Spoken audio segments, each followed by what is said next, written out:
Today we're going to be doing soft waterfall waves, which is essentially like a brushed out wave. So I'm going to show you how to do that. It's super easy. All right, so to start, one of the most important things is heat protection. I use it on all my clients. It's very important before you're using hot tools to be using heat protectant.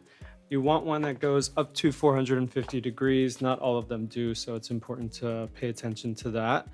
And then you can do it one of two ways. One way you can do it is spraying it before you do each section. I like to spray the entire head and then brush through it so that I just know that it's in the hair. So I'm gonna take a decent amount and spray it mostly on the ends because that's where we're gonna be curling the most. And I'm just sort of fanning out the hair and letting the mist kind of distribute itself. So when I'm looking for a heat protectant, if I'm working on dry hair, I'm looking for a dry hairspray. I don't want anything that's going to build up on the hair. I also don't like it when it's too wet. I like a very dry heat protectant spray. It smells so good. Yeah, it does. All of their products smell so good. Okay, so once that's fully saturated with product, I'm just going to take a smoothing brush and brush through all that heat protectant. And that just helps distribute the product, but also just detangles to get it ready for curling. Can I confess something? Yes. I don't use heat protectant. Girl. But I'm gonna start after today. Okay, good. As long as you're learning. I am. Yeah, heat protection is very, very important. Okay, so I'm gonna start on the hair with the most hair on it. And I'm taking very manageable sections. I'm gonna be using an 1.5 inch curling iron. So the section that I'm taking is about that size. And everything that I'm not curling at the moment, I'm just gonna pin back with a sectioning clip. So about that size. I'm using this curling iron from Maine. The key here is really entering the section at a diagonal. So you don't want it horizontal, you don't want it down, you want it to be diagonal. And you're gonna clamp the hair and twist it until the ends are in the iron. And then you're gonna unravel it and kind of tug on it. So as you can see, it's already starting to form that curl. And then you're gonna take the section right behind it and do the same exact thing. And the key when you're doing the next section is really helping the iron to live in the same area that it was living in for the first curl. So you'll keep it at a diagonal around the same area that this first curl was at, and then you'll release and then tug a little bit. And as you're curling it, it's important to sort of merge them together so that they cool and they're starting to form in that like same direction. And so I'm using a 1.5 inch iron by Maine. And again, holding it at a diagonal and then releasing, making sure the ends are in. And as it's cooling, I'm gonna merge it with the rest of the hair and let that cool. So when you're doing it at home, your section should be about the width of your iron. So for this, it's 1.5, so around 1.5 inches. As long as they're manageable subsections, then you're okay. Now that I finished one section, it's time to do your first brush. So I'm gonna go ahead and brush this section. And I still want it to be all gathered together and still cooling in that same shape, but I just wanna loosen up that wave a little bit. So I'm using a type of smoothing brush. This one is by MEJ. I like something that has mixed bristles. So this has a combination of boar bristles and plastic bristles. So this gets the hair to be like fluffy and soft and waterfall-y. Okay, so now I've released the next section and I'm gonna repeat the same thing. And so as you're getting a little closer towards that front section, like the hairline, you can go up a little bit higher. And again, I'm at a diagonal. So in order to avoid dents, especially when you're learning a curl technique, the key is really to turn down your iron. So when you're working at really high temperatures, it's very easy to clamp in the wrong area, or you have to like shift it and you cause a dent. So when you're learning to do a specific technique, I would just turn down your iron and figure out the technique first, and then you can always crank it once you've mastered it. Wow, that's a really good tip. I always like blast it up to like 450, like a mad scientist. I'm like, I let's know. go. A lot of people just use the highest heat setting because they think it's going to get it done faster or last longer, but it's really not the case. I think if you're doing the right technique, you're letting it cool, then you won't have an issue. Because I'm working my way up, I want it to be a little stronger towards the face, so I'm not tugging on these as much, but as you see, when I do the back ones, I will tug them because I love when it goes from like strong to a lot softer towards the back. And just like the first section, I'm gonna take my smoothing brush and make sure everything is merging together very nicely. Okay, so now this is what we call the money piece, which is the area that's directly at the hairline. So really the only thing you need to do is work with smooth hair. If you have curly hair, you want it to be smoother, and then heat protectant. So that's really like the only thing you have to do to get this look. And this section right behind this, I want to be slightly looser. So I'll start a little lower, still at that diagonal. All right. I feel like psychologically, like to brush right after you do the curl is so hard for me because I'm like, I know. so used to like let it set, let it cool, and then brush it out. But it makes sense for something like softer and flowier and more waterfall-y to sort of let it cool down whilst brushed out. Yeah.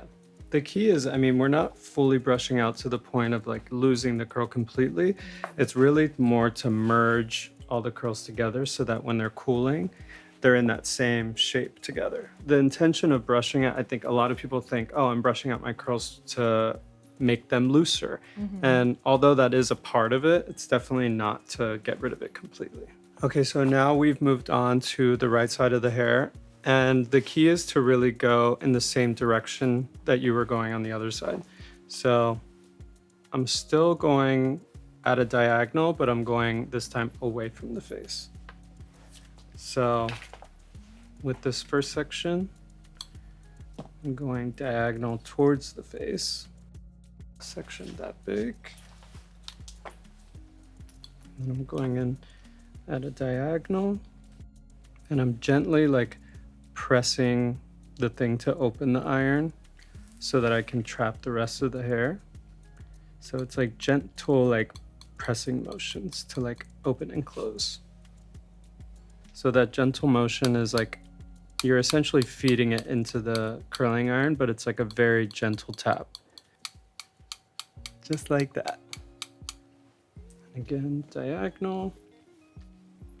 Because I'm closer to the back of the hair, I'm starting a little bit lower and then releasing. And since that first section is complete, I'll go in with the brush and merge everything together. Carry on. And sometimes if the hair feels like too soft or it's slipping out of your iron, you can go in with a little bit of heat protectant again, or even like a really light hold hairspray. You just want to make sure that you're doing the hairspray far enough away that the hair isn't wet at all. And is that to give you more like grip when you're working with the hair? Yeah, like sometimes the hair is just like too soft and you need like a little something to catch the iron a little bit. So sometimes a little product is necessary to just grip the iron a little bit. So as you can see, this is before I brushed out, but they're all sort of going in the same direction, and I'm letting them cool a decent amount, and I'm remembering to start a little lower towards the back so that when I merge it with everything on the left side, it has the same like uniformity. And I love when the dominant side has like a stronger curl pattern, but I don't necessarily do the same thing on the right side because I love to like tuck one side. I just always feel like both hair coming forward, especially for a look like this, can sometimes be like too much hair in your face. So for this, instead of doing that like tighter curl pattern, I'm dragging it a little lower because I know I'm having that in mind so that I'm going to be tucking this side. So even when it's cooling, I like to cool it like a little bit behind the ear. I feel like I'm learning that the cooling technique is almost just as important as the heat technique for Yeah. this look. It is, because if you mess with it too much, and then it's just, first of all, your hands are oily. Like even if they're clean, they have oil on them. So yeah, it can disturb the curl a little bit. So it's like giving it that time to cool off is really important. Okay, I'm doing this last section that's back here. And again, because it's the back, I'm doing it a little lower. And I'm still using that little clamper to open and close the iron. And see the ends? I'm just getting the ends right into the iron and then releasing. And sometimes if I notice something is like a little too loose, like this one didn't really, it's not holding on. So I'll go back in and touch up and try to match this one. So as you can see, the back is starting to merge together. So now it's all about the finishing touches. So everything has been prepped properly, everything has been curled in the right direction, and now you detail. So the key about detailing, I always think a look like this looks best with no flyaways, just like shiny, healthy. So I'm gonna start by smoothing, using the smoothing brush. See how it's like slightly stronger on this side, and then here it like drops a little lower. And I'm sort of manipulating the hair so that it's all aligned. Okay, and then we'll do the same thing around the front. Sometimes I like to take a blow dryer and I'm just sort of refining this area a little bit. Sometimes when it bounces out too much, like by the eye, it can be a little unflattering. So I'm just taking a smoothing brush and sort of bringing that curl down slightly.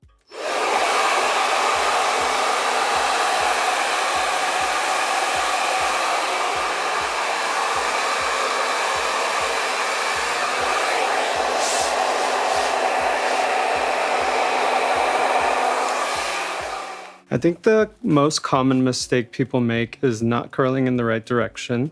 And I think it's challenging, you know, remembering what side of the head you're working on, remembering which side to curl. But I think before clamping down, you just have to have the mental note of like, okay, I'm on the left side, I'm curling towards the face, you know, and that makes it a lot easier. I'm gonna spray a little bit of a hairspray. This one is by Chris McMillan, the Major Hairspray, onto a comb. And I'm just getting rid of some of these pesky flyaways. And this is really what takes like an everyday look into a red carpet look, is really those like really refined details. I was gonna say, I feel very red carpet ready. I know. Okay, so now I've switched over to using that smoothing brush again, and I'm doing the same thing with the hairspray, spraying onto the brush and then controlling those flyaways. And as you can see, it just adds like a touch of shine. And I love when it like opens up around the eye. That's like one of my favorite things about this look, is that it like really hugs the face in such a beautiful way. And then last but not least, a little hair oil. Have you tried this before? I haven't. Is it new? Oh my God, it's magic. It's a really lightweight hair oil. It's like almost like perfume bottle, but it's like really, really I thought soft. it was a hair perfume. It does smell really good, actually. I know. A little sheeny. Ooh. So I'm gonna have you tilt your head kind of like this. Yep. And I like to mist it just on the middle and the ends. 1 to 2 sprays. Wow, that smells amazing. I know. And see how it just adds that reflection. It's so pretty. All right, so this is the final look. This is the waterfall wave. As you can see, you have high shine, soft brushed out finished, good for formal events, good for casual events. This is one of my favorite hairstyles to do. I love it. You are such an artist. I feel like I'm just like floored at your talent. Like this is gonna be such a great cheat sheet for me to be able to go back and watch this. I find this hair everywhere on the red carpet, but I feel like I can never recreate it. So this is like gonna be such a gold mine for me to rewatch. Yay, save.